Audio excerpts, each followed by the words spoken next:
আওয়ামী লীগ নিষিদ্ধের দাবিতে যাত্রাবাড়িতে বিক্ষোভ মিছিল। আওয়ামী লীগ নিষিদ্ধের দাবিতে রাজধানীর যাত্রাবাড়িতে জাতীয় নাগরিক কমিটি, এনসিপি এবং জুলাই বিপ্লব পরিষদ বিক্ষোভ মিছিল করেছে। শনিবার বিকেলে যাত্রাবাড়ি মোড়ে বিক্ষোভ সমাবেশ করে মিছিল করেন নেতাকর্মীরা।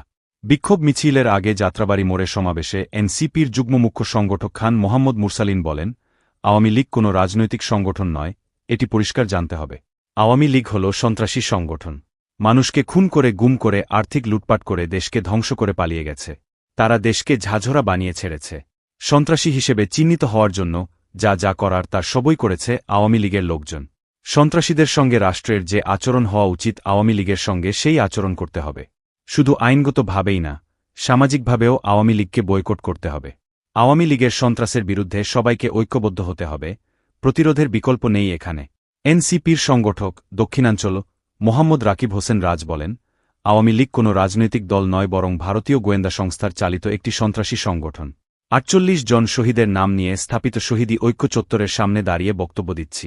সারা জুলাই গণঅভ্যুত্থানে সারা দেশ যে প্রকার নির্মমতা দেখেছে, লাশ আর রক্ত দেখেছে, যাত্রাবাড়িতে তার পরিমাণ সর্বাধিক। আর এই হত্যায় সহায়তা করেছে খুনি হাসিনার পেটুয়া পুলিশ বাহিনী এবং যাত্রাবাড়ি অঞ্চলে হাসিনার অন্যতম ভ্যানগার্ড হারুনুর রশিদ মুন্না, যে এই দেশের অন্যতম চাঁদাবাজ খুনি ও শীর্ষ সন্ত্রাসী। এই মুন্না যখন খুনের পর খুনে সহায়তা করেছে, তাকে গ্রেপ্তারের পরিবর্তে ঘুরে বেড়াচ্ছে।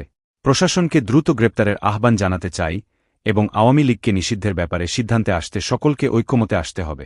আওয়ামী লীগ নিষিদ্ধের ব্যাপারে দ্রুত সিদ্ধান্ত নিতে হবে।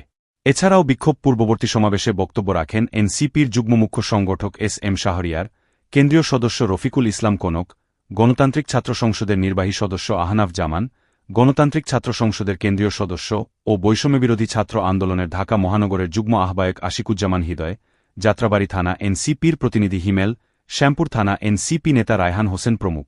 উপস্থিত ছিলেন স্থায়ী কমিটির সদস্য মোহাম্মদ আবুল হাসান ও সাদিল আহমেদ, সদস্য সচিব মোদাশের হক তানভীর, মুখপাত্র স্বাধীন খান, উপমুখপাত্র সুরাইক হাসান সিয়াম প্রমুখ।